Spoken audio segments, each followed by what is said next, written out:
Good morning, glad you could join us. Hey, it wasn't that long ago that I shared a devotional from a totally different book about Barabbas.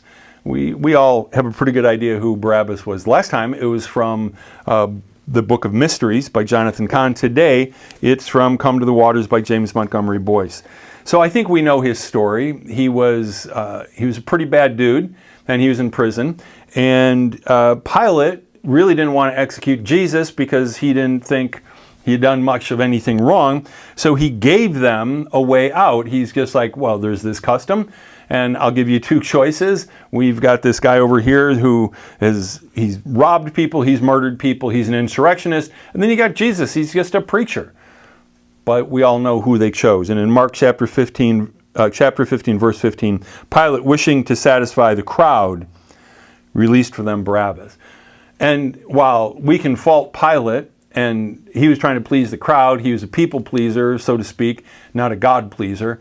And that's a whole nother message, is that we live for an audience of one. But let's just think about Barabbas for a moment.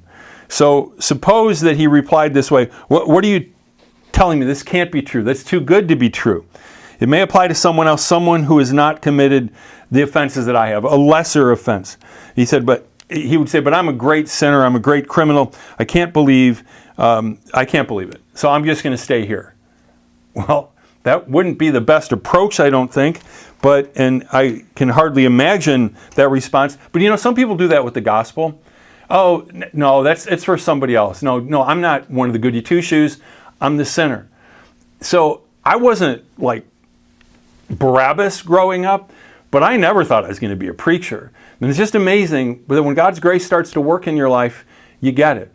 But Barabbas is the picture of each and every one of us, because Jesus took his place on the cross. Do you understand that? That he really took your place? And I often wonder if Barabbas ever got that. So, what if he also said, I refuse to accept such a pardon because what I have done was entirely justified? Well, I know some people say, hey, I got no regret for what I've done. I was right to rob and murder and commit insurrection. I'll not go unless the representative of Rome comes to apologize for the way I've been treated and provide me with a bill of absolution. In that case, Barabbas would have gone ahead and died. For it is a principle of law that a pardon is a gift and no man can ever be compelled to accept a gift. But that would be a foolish approach. And yet, don't some people just say, yeah, well, I'm the way I am. So God made me this way, so it's your fault, God. And you can take that approach if you want to.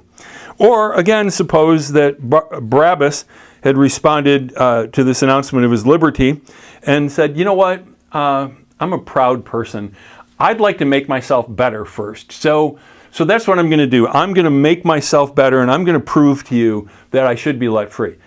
I think the Romans would have said, you can prove whatever you want to, but it's not who you're going to be. It's what you've done, and you cannot go back and change it, and you were found guilty in our law system.